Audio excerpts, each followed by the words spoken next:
Il est 7h. Tous les jours, on a au moins 1 ou 2 élèves suspicieux du Covid. On est obligé de condamner l'infirmerie un quart d'heure, on aère tout, on désinfecte. Et puis après, on peut basculer sur d'autres situations. Les infirmeries scolaires à l'heure du Covid, les cas se multiplient dans les établissements, 2 fois plus de classes fermées en une semaine. Le point sur les derniers chiffres dès le début de ce journal. Face à l'épidémie, une solution, la vaccination. Emmanuel Macron l'a redit hier, et alors que les livraisons patinent toujours, l'Europe découvre un gigantesque stock de vaccins AstraZeneca en Italie. Dans ce journal aussi, la condamnation d'une policière de Saint-Nazaire pour avoir envoyé un innocent en prison pendant 1 an, et puis des brigades du Tigre. On va lutter contre le moustique asiatique. Ce sera près de Bordeaux à la fin de ce journal. Juste après le journal, l'éclairage éco, Nicolas Barré, le regard international, Vincent Hervouette. Oui, il fait soudain un froid de loup combattant entre Paris et Pékin. Dans 10 minutes, l'édito sport de Virginie Fulpin, et puis nous serons avec Stéphane Bern pour notre rendez-vous d'histoire. Bonjour Stéphane. Bonjour Mathieu, bonjour à tous. Quand une personne a le melon, on dit qu'elle a les chevilles qui enflent. Mais pourquoi ? Je vous explique dans un instant. La réponse tout à l'heure. Très bon réveil à toutes et à tous. Vous écoutez Europe 1. Europe 1. Écoutez le monde changer. Le journal de 7h. Bonjour Marion Calais. Bonjour Mathieu, bonjour à tous. La fermeture des écoles, une mesure de dernier recours. La doctrine de l'exécutif qui fait figure d'exception en Europe peut-elle encore tenir ? La question mérite aujourd'hui d'être posée, Virginie Riva, au vu de l'évolution de plusieurs indicateurs. Oui, les données dont on dispose aujourd'hui, c'est notamment le nombre d'élèves contaminés. 15 500 en fin de semaine, contre 900 seulement la semaine précédente. Conséquence, le nombre de classes fermées a plus que doublé. Un peu plus de 2000 classes, c'est peu sur 528 000. Mais la semaine d'avant, c'était 833. Ensuite, il y a les résultats des tests salivaires déployés en maternelle et en primaire. Le ministère refuse à ce stade de donner les résultats académie par académie. Jean-Michel Blanquer a indiqué que nationalement, ce taux était de 0,5%. Nous avons réussi à obtenir le chiffre pour l'Île-de-France par l'ARS.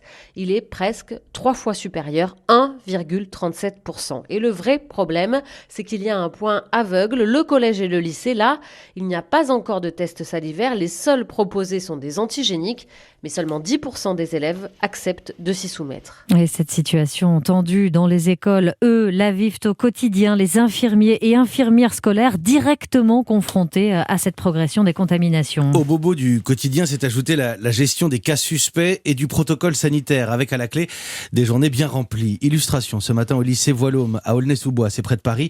2 infirmiers pour 2400 élèves. Reportage pour Europe 1 de Johanna Chabas. Entre 2 consultations pour un mal de dents ou une entorse, les longues journées de Laurent, infirmier, sont maintenant rythmées par le Covid. On a plein de nouveaux cas, donc là il faut que je fasse les mails pour prévenir les familles justement que les classes sont fermées. Il faut que je vois une CPE pour justement qu'on parle des cas Covid dans encore une autre classe. Des réunions, un protocole sanitaire à mettre en place, des dépistages massifs. Les missions de Laurent et son collègue Alban se sont multipliées cette année et leur salle d'attente est toujours pleine. Tous les jours, on a au moins 1 ou 2 élèves suspicieux du Covid. On l'isole et puis il va se faire tester.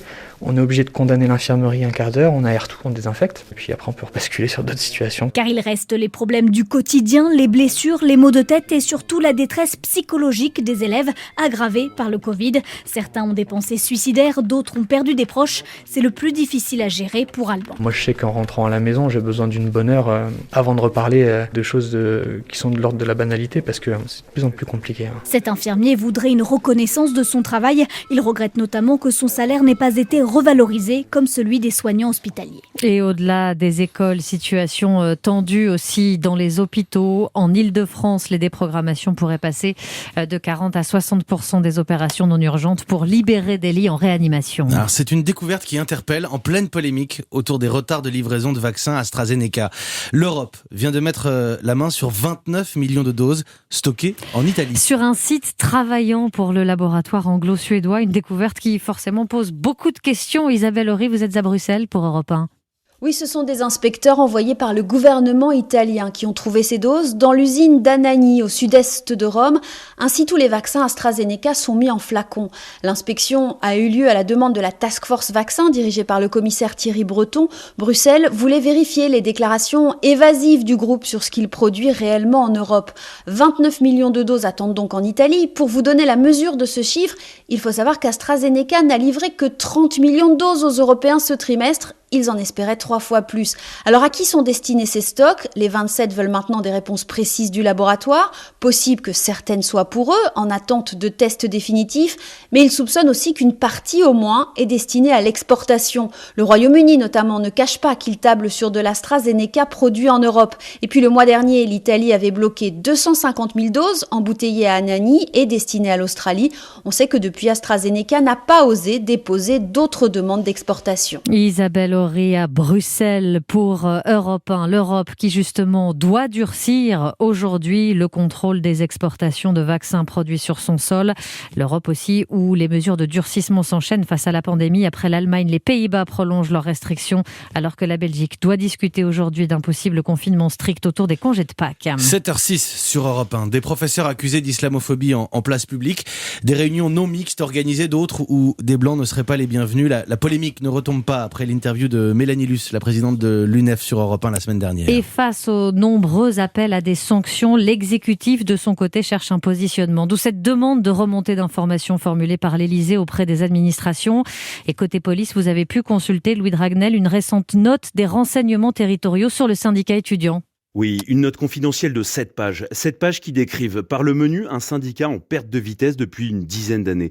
Une union nationale des étudiants de France, l'UNEF, qui, je cite, s'est éloignée de la contestation des réformes gouvernementales pour embrasser des sujets sociétaux tels que la lutte contre les discriminations.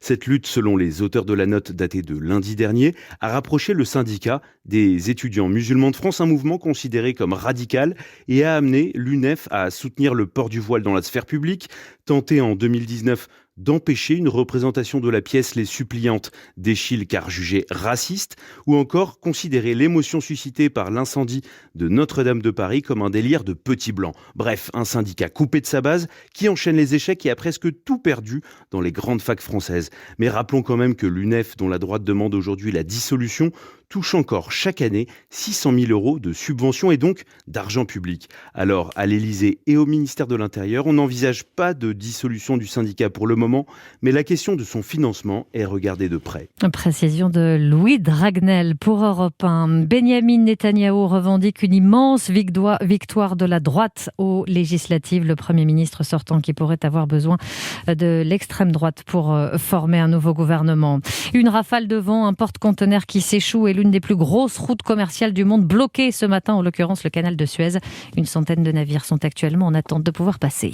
Elle avait inventé les aveux d'un homme accusé de viol. La condamnation à 2 ans de prison avec sursis d'une policière du commissariat de Saint-Nazaire. Gladys Lafitte, elle avait notamment falsifié un procès verbal qui a conduit pendant de longs mois un innocent en prison.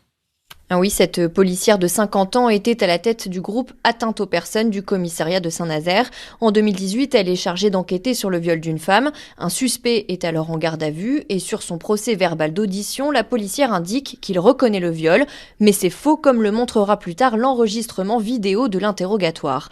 L'homme va quand même faire 1 an de détention provisoire avant d'être relaxé et dédommagé. Il a reçu 30 000 € pour cette année de prison. Devant l'IGPN, la police des polices, la fonctionnaire explique qu'elle était persuadée de la culpabilité de cet homme, sans toutefois avoir d'animosité envers lui. Elle explique aussi que cette période était compliquée pour elle, elle était en dépression et fragile. Un autre procès verbal dans une autre procédure a aussi été modifié à ce moment-là. 2 événements isolés, assure son avocat, qui rappelle que l'IGPN n'a trouvé aucune autre anomalie sur les 26 ans de carrière de la policière. Sa condamnation ne sera pas inscrite sur la partie du casier judiciaire accessible aux employeurs. Elle est toujours policière aujourd'hui, mais ne travaille plus au contact du public. Gladys Lafitte, première étape pour la défense de leur titre, les Bleus de Didier Deschamps face à l'Ukraine. Ce soir, match de qualification pour le Mondial 2022, coup d'envoi à 20h45. Eux sévissent en été, mais c'est dès le printemps qu'il faut s'y attaquer. Les moustiques tigres contre lesquels se mobilisent les collectivités, notamment autour de Bordeaux. Reportage pour Europe 1 de Stéphane Place. Ici, dans ce parc de Talence, pour lutter contre la prolifération des moustiques tigres, sont désormais implantées 4 bornes. Un investissement de 50 000 €, le prix de la tranquillité, explique Sophie Rondeau, adjointe au maire. Ça piège en fait des moustiques déjà adultes. Il y a des phéromones à l'intérieur qui reproduisent l'odeur de l'homme, qui vont attirer les moustiques. Et puis il y a également du CO2 dispersé de façon régulière. Donc les moustiques après, via un système d'aspiration, vont rentrer dans la borne, être piégés piégés et asphyxiés à l'intérieur de la borne. Dans la commune voisine, à Bègles, la ville est en train de constituer sa brigade du tigre. En clair, proposer à des habitants de se former à la lutte contre ce fichu moustique pour mieux conseiller ensuite leurs voisins. Pierre Wallet, l'élu en charge de la transition écologique. C'est des œufs qui peuvent même passer l'hiver. Derrière, c'est 6 semaines avec des moustiques qui pullulent partout. L'objectif, c'est de sensibiliser les habitants. Par exemple, un récupérateur d'eau pluviale, on peut mettre de la silicone au-dessus pour empêcher les moustiques d'aller pondre, vider aussi ses bacs à fleurs, ranger l'arrosoir ou la brouette ou la bâche. Des gestes simples pour éviter ensuite de se faire dévorer dès que les températures remonteront. Bordeaux, Stéphane Place, Europe 1. Et le retour des brigades du tigre pour éviter donc de se faire dévorer. Merci beaucoup, le retour des brigades du tigre. Quelle finale de journal de 7h. C'était Marion Calais sur Europe 1. Très bon réveil à toutes et à tous.